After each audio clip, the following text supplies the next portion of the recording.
এতদিনে একটা জিনিস বুঝতে পারছি, সেটা হচ্ছে সব মোটিভেশন সবার জন্য না। যেমন আমি যদি খারাপ কাজ করি আর আমার মোটিভেশন যদি এটা হয় যে আমি যা করতেছি তাই ঠিক, তাহলে কখনোই এটা ঠিক না। যে কোনো মোটিভেশন বা যে কোনো কাজ লজিক্যালি বেসড হতে হয়, যে তুমি কি করতে চাইতেছো, আসলেই কি সেটা মানুষের উপকারের জন্য। তো এইসব ফ্যাক্টরগুলোর উপর ভিত্তি করে তুমি তোমার নিজস্ব বলতে যে কোনো একটা মোটিভেশনকে তুলে নিতে পারবা, কিন্তু তোমাকে অবশ্যই সেটা যেই সিচুয়েশনে তুমি আছো, যেই ভিত্তিতে তুমি এটা রেডি করতে চাইতেছো সেটার ক্ষেত্রে কাজে দিবে। কারো জন্য মোটিভেশন হচ্ছে কাজ করতে করতে মানে চেষ্টা করতে করতে মরে যাওয়া ভালো, আর কারো জন্য মোটিভেশন হচ্ছে এই রাস্তায় আমার হইতেছে না, আরেক রাস্তায় চলে যায়।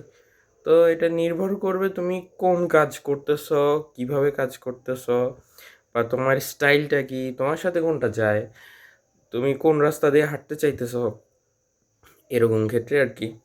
কিন্তু আসলে এটা সত্যি যে সব মোটিভেশন সব সার্কামস্ট্যান্সেসে ইউজ করা যায় না।